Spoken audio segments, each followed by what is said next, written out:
Yes, Radio Mystery Theater presents...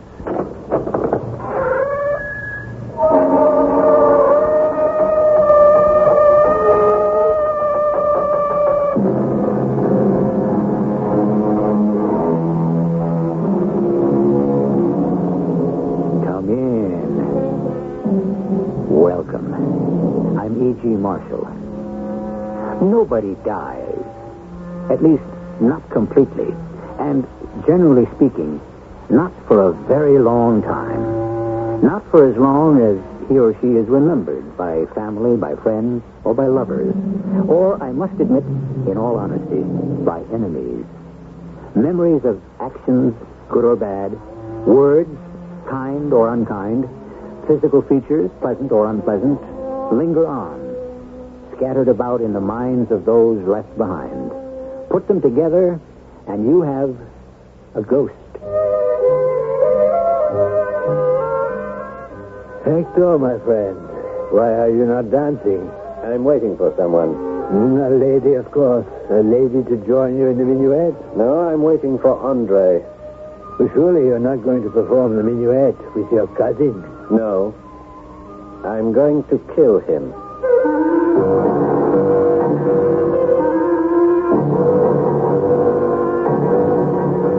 Our mystery drama, The Alien Guest, was written especially for the Mystery Theater by Elspeth Eric and stars Paul Hecht. It is sponsored in part by Contact, the 12-hour cold capsule. I'll be back shortly with Act One.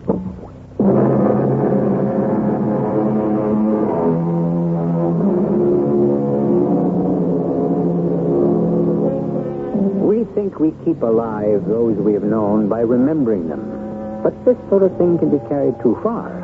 If our memories continue too sharp, too full of feeling, and if they linger too long, why then we are in peril of becoming ghosts ourselves. Listen now to the story we have chosen to call The Alien Guest. Oh, there you are, Hector. I've been looking for you. Have you?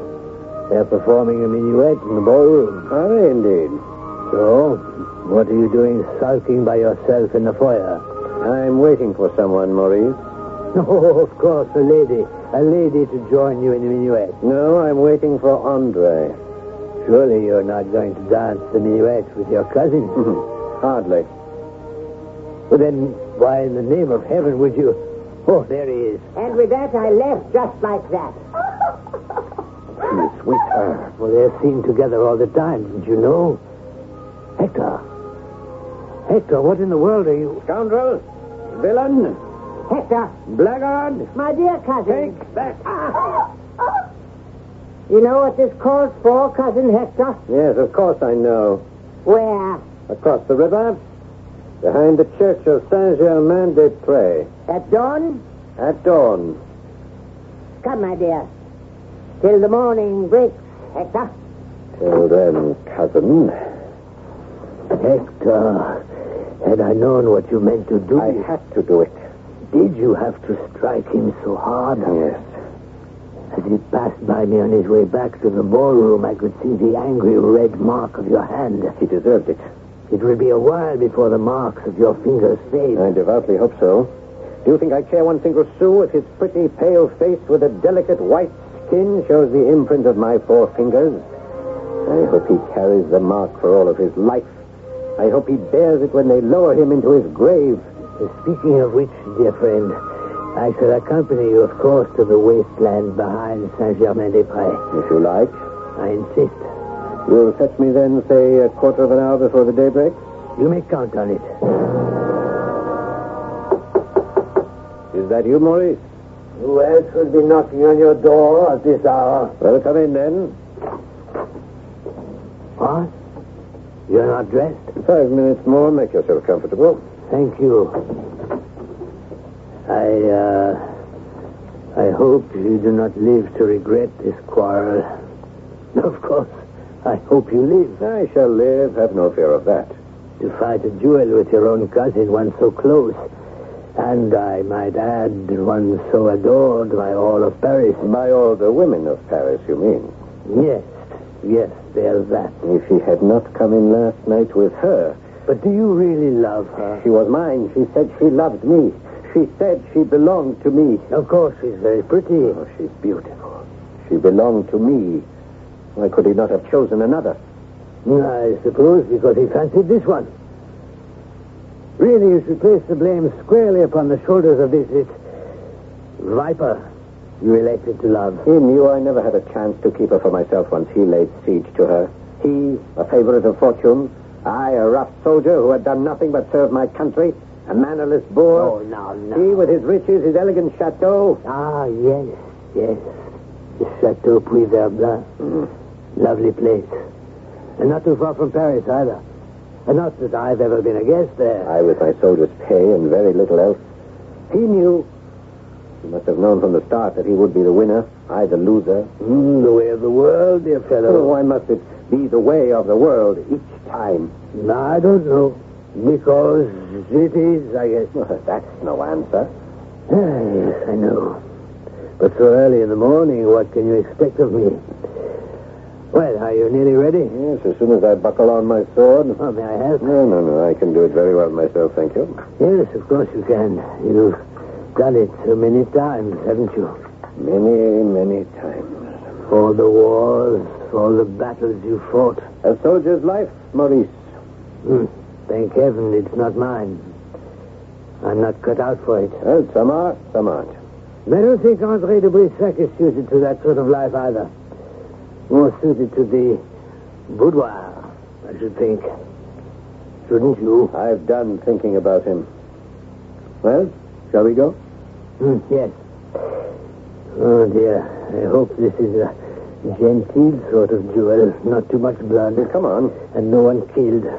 Oh, merciful Lord, let no one be killed. It's time to go. Come on. Still, if André de Brissac were to die, you'd inherit the Chateau Puy-Verblanc, wouldn't you, Hector? I said, come on. And his fortune, too. Interesting thought. All right, let us go.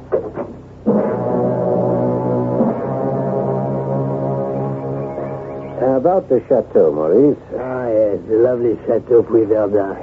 You know, I've heard you can see the towers of Notre Dame from its windows. I don't envy him his chateau. And you can see the Seine, too. Must be marvelous. I don't want his money either. Of course not. Did you think I was insinuating any such thing? Well, it sounded like it. No, I had no such thought. I want only to be revenged for a callous outrage. Of course. Still, it's a lovely chateau. And he is your only living relative, and there is all that money. Who knows? Only speculating, you understand. There's the church. Oh, yes, there it is. I don't suppose you'd like to step inside, would you? What for? To offer up a few prayers, perhaps. For what? Oh, I don't know. Happy outcome to this dismal day. We have time, you know. The eastern sun has not yet put in an appearance. You're sure you won't step inside the church? Oh, yes, I'm sure. André has not yet arrived. As far as I can see in the pre-dawn light. He'll be here. Oh, I've no doubt. He's a man of honor, if nothing else. After all, he's your cousin. Here he comes now. And here comes the sun. Oh, what a happy meeting. Hector, look. The mark of your hand is still on his face. Bright red. You must have raised welts when you struck him. Look there. The sun shining on his cheek dyes the mark even deeper. It will be a good long time before that red mark disappears. Now, Gareth, when I drop the kerchief, gentlemen, you will commence. Understood?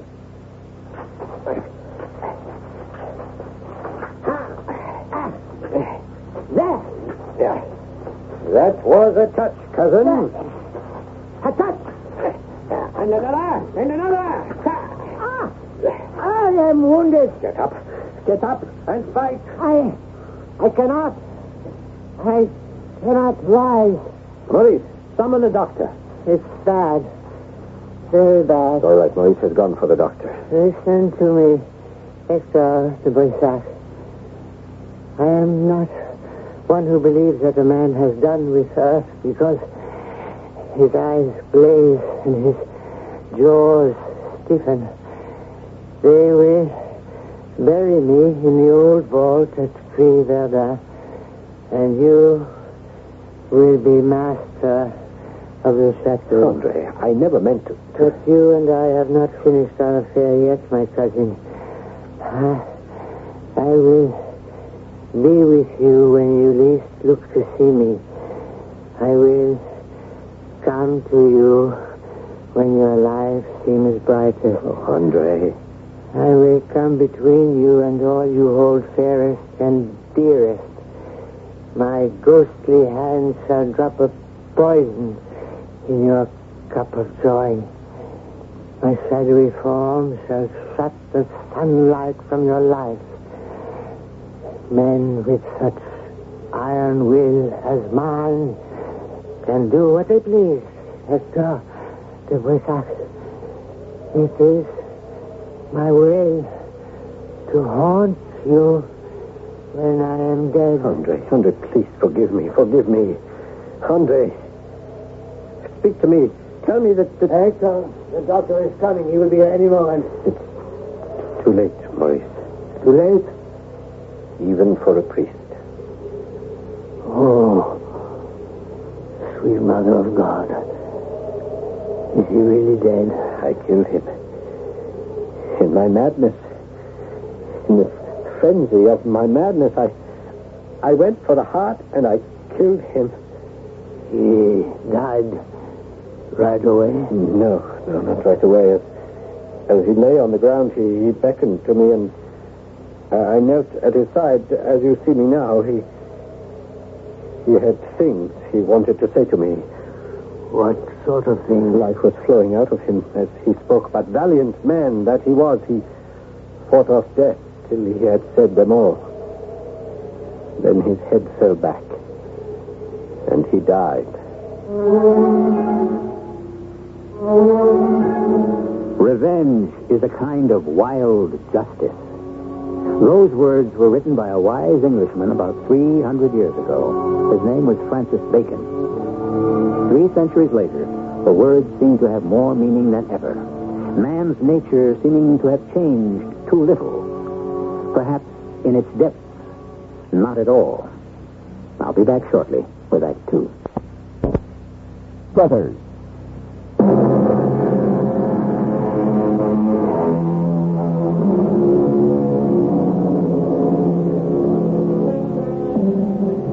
Let me say a few more words about revenge. Not my words, but those of England's greatest 17th century poet, John Milton. Revenge, at first thought sweet, bitter ere long, back on itself recoils. Hector de Bissac has killed his cousin in revenge for having stolen a woman away from him. It is not likely that he ever read Milton's words, or if he did, mastered by his own violent and passionate desire, disregarded them. Ah, but it's beautiful, Hector. Exquisite. The landscaping, the gardens, and the chateau itself. It's true, it's quite true. You can see Notre Dame from here. And the mists rising from the river. Oh, you fortunate man. Let's go inside. If we must. You haven't seen all the rooms. What, you mean there are more? Oh, by all means, let's see them all. I can scarcely wait. It's heartening to see your enthusiasm.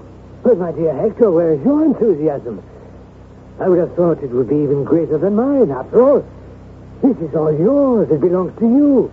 You are no longer a rough soldier. You are a gentleman of property and wealth. Tell me, when do the other guests arrive? You are my only guest.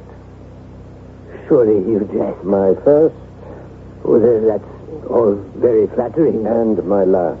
Oh, come now. I mean it. I've become too depressed to endure company. Oh, Hector. Oh, after I killed my cousin... No. You put it too strongly. It was a duel. No matter. Killing is killing. I've killed many men on the battlefield. And Andre had done me a crueler wrong than any of those I fought against. That's true. True. Friends advised me to cross the frontier. You yourself said I should, Maurice. To avoid any possible consequence. But I chose to remain here. Andre is buried here, you know. His coffin fills a niche in the vault of our mutual ancestors. No, I did not know. But I live here alone. I see no one until today. You know, I think the servants dislike me. No. Yes, they were very fond of Andre. And when I ride through the village, the little children shrink from the sight of me. Yes, they do. And I've seen old women cross themselves as I pass by.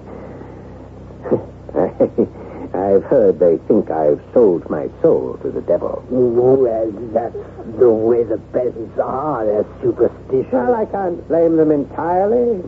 Even my appearance. Well, you know how I seem to others. Dark of visage, stern in manner. I think no woman's love has ever been mine. Not even my mother's. Oh, Hector. So, here I sit, Maurice, surrounded by all the luxury that was once Andre's. I sit, and I brood, and I hate myself. Hector, you must. I think I have begun to hate everyone. It won't do. It simply won't do. You cannot go on this way. What else is there? What other way? Listen to me. Come to Paris. To Paris? You will stay with me. My flat is big enough for the two of us. What would I do there? You needn't go near the court. There will be other places, other people. Well, there might be some in Paris, perhaps, huh? Old comrades from my fighting days, they would not shun me, huh? Surely they would not. Yes, it might do me some good. Yes, of course it would. Say you'll do it. If you really want me. Maurice, do you really want me to? I do. I do. Then I'll come.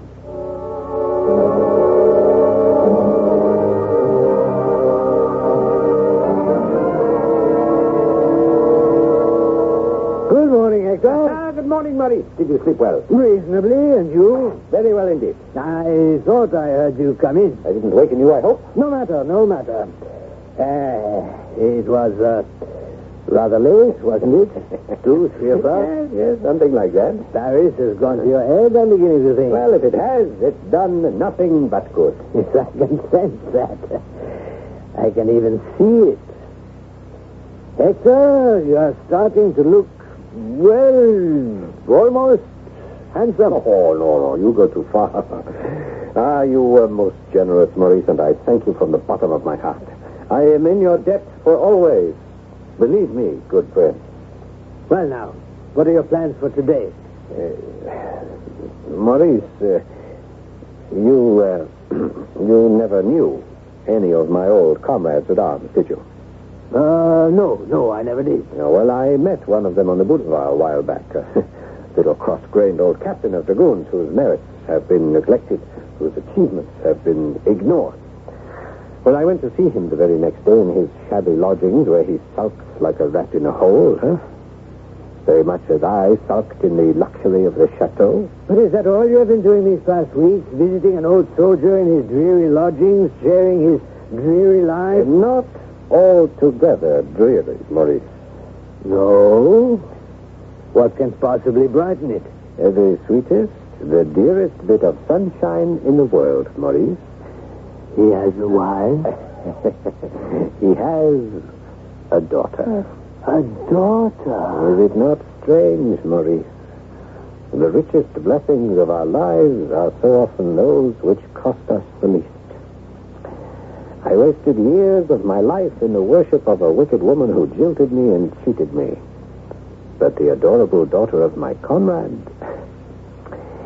I gave this meek angel but a few courteous words, a little tenderness, and my life, which had been so dark and desolate, grew bright beneath her influence. And now... Yes. And now? She says she loves me. She has consented to become my bride.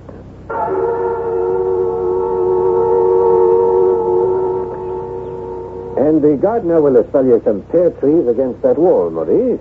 I never thought Sweet Verdun could be improved upon, but you are finding ways, Hector. No, it was Eveline's idea, not mine. All the good ideas are hers. All goodness comes from my little sunshine. All love, all tenderness, all nurturing, all comes from her. And it comes to me, Maurice, straight to me from her sweet, loving heart. Imagine, to me. You are happy, my friend. And lucky. I never thought to be so lucky, so happy. But it happened, and I am. And, Eveline? She likes the life here? Oh, she loves it. She makes me love it. She drifts about the grounds like a child admitted into fairyland. She's off somewhere now, picking flowers for our dinner table. Apropos of dinner, shall we go inside for an aperitif? Oh, by all means. After you, my good friend. You, my best friend and my first guest. I should say, our first guest. And, you have no memories of the dismal past? No, none at all. Of your cousin? None of him? None of the duel? None at all. Of course, Maurice, I should tell you, I have made certain that there is nothing in the chateau to remind me of Andre. Oh? Though I live in his chateau, though I subsist on the wealth that was his, I wanted nothing to bring his image to my mind. Yes, of course. So I went through every room of the chateau, there are 27 of them, to make sure there was no portrait of him anywhere. But I did find something. Here, step into the library. Oh, there's no portrait here, nothing but a tapestry. Yes, well, stand back while I remove it. What? Why, yes. It is a portrait. A very old one, I should think. It's not of Andre, is it? And that is to say, it looks a little like him, very much like him, really, but the dress, the old-fashioned hunting dress, is it not? Quite brilliant, all purple and orange. But it's not Andre. I'm certain of that. No, the portrait is not of Andre, but an ancestor of his and mine. Well, then, what need to cover it? You remember the morning of the duel, Maurice? Yes, of course I remember. You remember how Andre was dressed, how bright the sun shone on his garments. Yes, I think I remember. And do you remember what colors those garments were? What? Well, they were... Yes. They were purple and orange. Purple and orange, yes. So you see why I have hung the tapestry over the portrait. No one has seen that portrait but you and me. And no one ever shall. I understand. So let us cover it again. Because I see my sunshine coming up the garden path, roses in her arms. Ah, Maurice, how sweet the change has been in my life and in my home. Do you know even my servants love me now? Because they love their mistress. I'm so happy for you, my friend. Hector, where are you? There she is. Coming, my love. The portrait is concealed, eh? Let us join, my darling. Of course. Here we are, my dear. See the lovely roses I gathered for our table. Look, Maurice, in your honor. Your own beauty would have sufficed, madame. Oh, you are so kind. Hector, who's the lord of the chateau nearest to this? Why, my dearest, there is no chateau within 40 kilometers of here. Is that true? But of course. Then who is the nobleman I meet on my walk? I can't imagine. Do you see him often? Why, yes. I see him every day.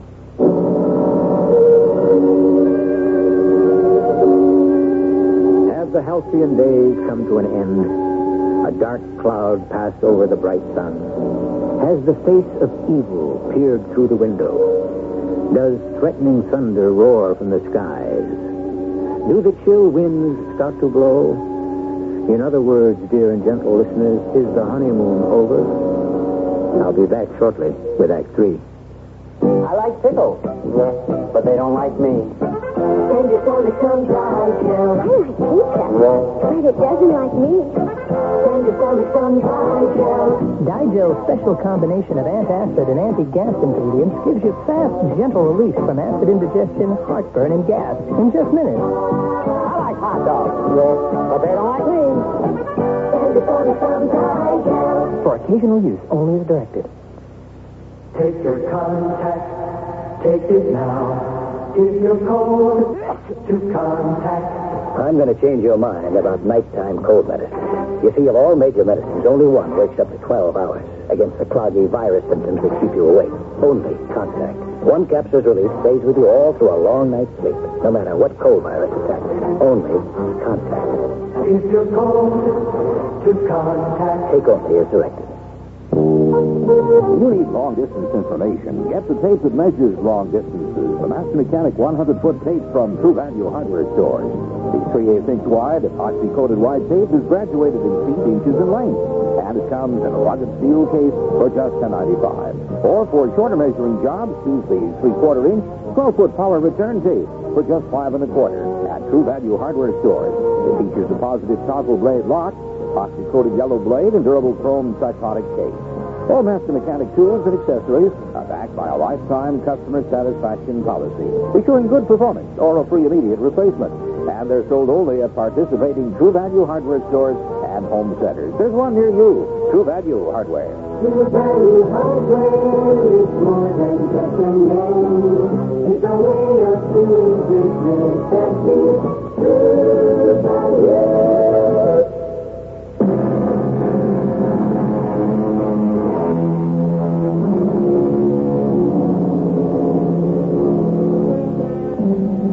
It is true that to be vindictive is very bad indeed. To hold grudges, to strike back when one has been injured, there's no doubt about it. It's deplorable. Still, how truly Lord Byron wrote, "Revenge is sweet." The only problem lies in the fact that revenge works both ways. Vengeance boomerangs. Who knocks? It is I, Maurice. Hector de Brissac. Hector. Oh, my dear friend, how good to see you. Come in, come in. Thank you, Maurice. What on earth brings you to Paris? To request that you visit us again, Maurice, at the chateau. Well, I might be able to arrange that within the month. But why do you want me there? Maurice, do you remember when you were with us before, Eveline came in from a walk, roses in her arms? Oh, yes, herself as lovely as the roses she held. Yes, I remember. And she asked what nobleman lived nearby. And you said there was no estate within 40 kilometers. Yes, and she said she saw him each day. Well, I let the matter drop at that point, not to embroil you in it, but later I questioned her further. This nobleman you mentioned when Maurice was here, whom you think you see every day. I do see him, and every day. But where, my dearest? Sometimes in the park, sometimes in the wood. He has never dared to address you. Never. Sometimes I've almost wished that he would speak to me. It's so terrible to see him standing silently there. Oh, he is some insolent peasant who seeks to frighten you. No, he is no peasant. It is not his dress alone I judge, for I know little of such things, but he has an air of nobility which it is impossible to mistake. That is the point that mystified me, Hector. The stranger's costume is not modern. He looks as an old picture might, if it could descend from its frame. Her words pained me, Maurice, for they reminded me of that hidden portrait in the library, the one I showed you. An ancestor, dressed in hunting costume of bright orange and purple. Yes, I remember it well. Shortly after the conversation I have just related to you, her health began to droop. The change in her was so gradual as to be almost imperceptible to those who watched her day by day. Oh, my dear man. It is not only her physical health, Maurice. The bright and sunny spirit. You remember how she was. I do indeed. It vanished. In the place of my joyous young bride, I now behold a woman weighed down by rooted melancholy. She assures me she has no reason for sorrow or discontent, but Maurice, I cannot believe what she said. Tell me what I can do for you, Hector. Anything within my power. If you are acquainted with the court physician, I know him, yes. if you could persuade him to come to the chateau. I can. I will. And if you could arrange to come with him, I can. you will earn my undying gratitude, Maurice. But I tell you truly, I believe my darling wife is going mad. 1,000 thanks, Doctor, from my heart. What did the doctor tell you, Hector? He says it is possible that Eveline was affected by one lone delusion. That she sees the nobleman dressed in orange and purple. He said she described this nobleman with a perfect minuteness. A young man with a fair, womanish face, very pale, and rendered remarkable by a crimson scar resembling the mark of a blow. Merciful heaven, Hector. He asked me if there could not be a kinsman of my steward or a hanger-on of the household who might be so scarred and so attired. And, of course, you said there could not be such a one. It could be no one but Andre de Brissac, come back to haunt me. Hector, you cannot credit such things. You cannot. Maurice, I must tell you, while he was dying, you had gone to fetch the doctor. Andre threatened me with that very thing, that he would haunt my life and blight it. Oh, no, I cannot believe it. No, the doctor is inclined to think that she actually does see the man of whom she speaks. Oh, Hector. Maurice, I have made up my mind. Eveline must be shown the portrait that hangs in the library.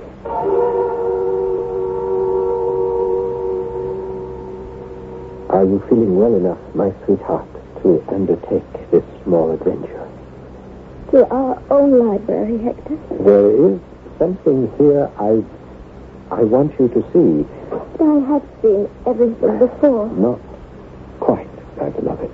What else can there possibly be? Eveline, behind this tapestry is a portrait. A portrait? Why have you concealed it? To shut out bitter memories. Memories of what? What memories could you have that would make you bitter? Memories of something that happened long before you came into my life. And what has the portrait to do with me? Nothing. I hope and pray. Still, for the sake of your health, for the sake of my happiness, and the two are fatally intertwined, I must show you the portrait. Stand there, my darling, while I remove the tapestry. There. What do you see?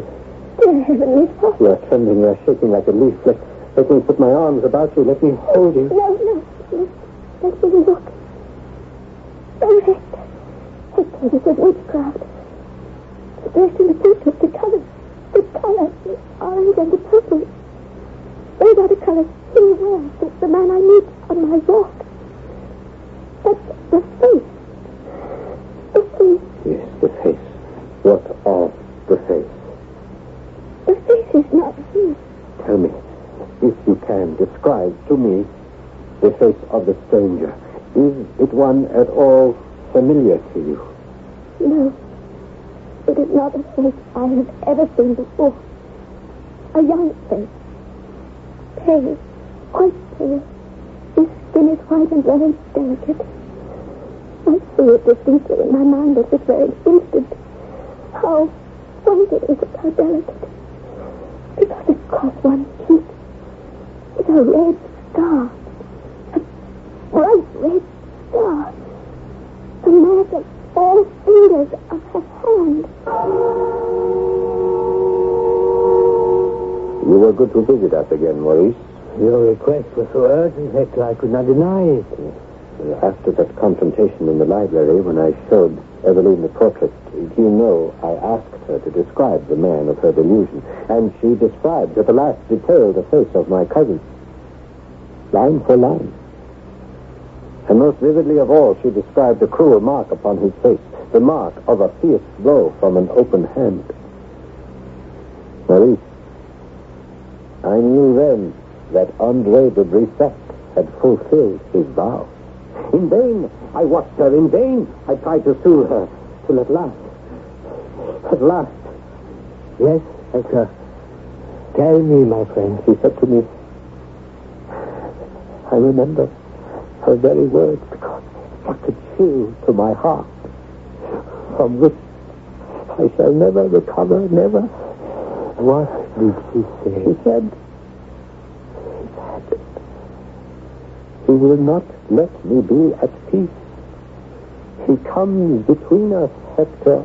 He is standing between us now. I can see his pale face with a red mark upon it plainer than I see yours. Oh, my poor Hector. So, you see, Maurice, why I had to ask you to come back here to the chateau. I cannot bear this burden alone. You should not be made to. You will stay on? For as long as you need me. Tell me, how is Eveline now? She has taken to her bed. There she stays. For all I know, he visits her there. What? Has she said so? No. But how can I know? How can I possibly know? Oh, one so pure, one so truthful, so faithful as Eveline, she would tell you. She always has. Well, then. Maurice, will you come with me to her bedroom? You think she would want to see me? Now? In her weakened state? Is it wise? There is the chance it might cheer her a little. Hector. Hector. She's calling. Come with me. If you think I should. I do. Here we are. Yes, my beloved, I heard you call. Here is someone. Hector, there's something I must tell you. Now, I am the worst, the vilest of women. I have confessed to my dear Hector. From the first I have not hidden my sin from heaven. But death is now near me, and before I die, I would reveal my sin to you. What sin could you possibly have committed, my sweet one? When first the stranger came to me, his presence bewildered and distressed me, and I shrank from him as from something strange and terrible. He came again and again, and I found myself thinking of him and watching for his coming. His image haunted me perpetually. I strove in vain to shut his face from my mind. Oh, Hector. Kill me if you will, for I deserve no mercy at your hand. What are you saying? I came to count the hours that must elapse before his appearance. To take no pleasure save in the sight of that pale face with the red brand upon it. He plucked all old familiar joys out of my life and left me but one unholy pleasure, the delight of his presence. For an entire year I had lived only to see him. Now, curse me, Hector, for this is my sin. Whether it's the work of witchcraft craft or comes from the baseness of my own heart, I know not. I only know that I have striven against this wickedness and sin. Oh, my love, you have had no part in this. The fault was mine. All mine. Where, my love? Where is he? Standing there at the foot of my bed. He's moving closer to my bedside. He's here now. Close to me. Close. So close.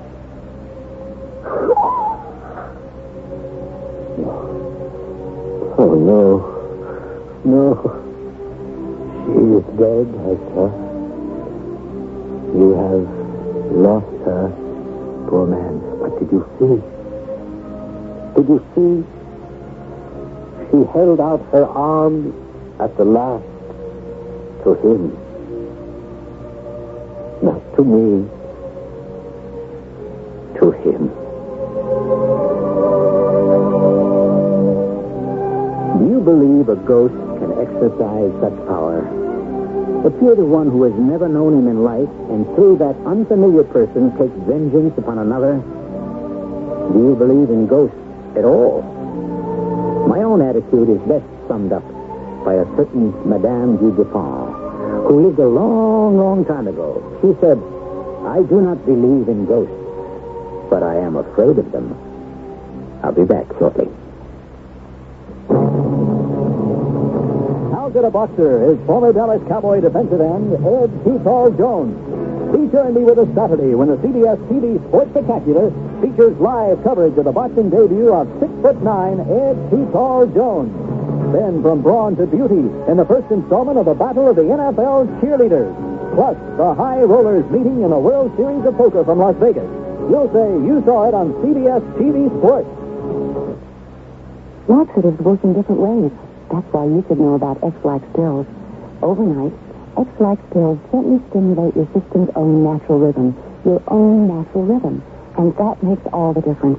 So try X-Lax pills for gentle overnight relief. X-Lax pills for occasional use only as directed. Now you can soften hard, calloused skin without painful cutting or scraping. Apply stainless Dermasoft cream to your feet as directed. Insist on Dermasoft cream. I have 35 children to take care of, and I'm not even married. I'm a school teacher. So when I get home in the evening, I really need to relax and have a good cup of coffee. Maxwell has coffee. I've tried other coffees, but I've learned one lesson. Maxwell House is coffee you can count on. Maxwell House is coffee you can count on. Good to relax from Maxwell House.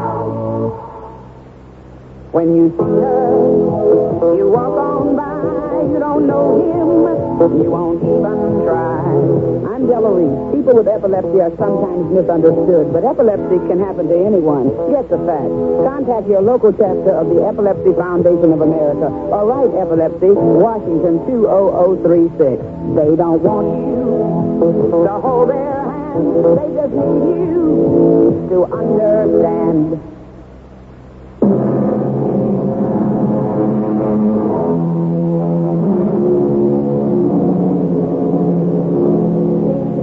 The drama you have just heard was adapted from a story published in 1862. It was entitled Eveline's Visitant, and the ladies will be happy, I hope, to know that it was written by a lady. Her name was appended to the story, simply and demurely as Miss Braddon. Thank you very much, Miss Braddon. Our cast included Paul Hecht, Robert Dryden, and Patsy Bruder. The entire production was under the direction of Hyman Brown. This is E.G. Marshall inviting you to return to our Mystery Theater for another adventure in the macabre. Until next time, pleasant dreams.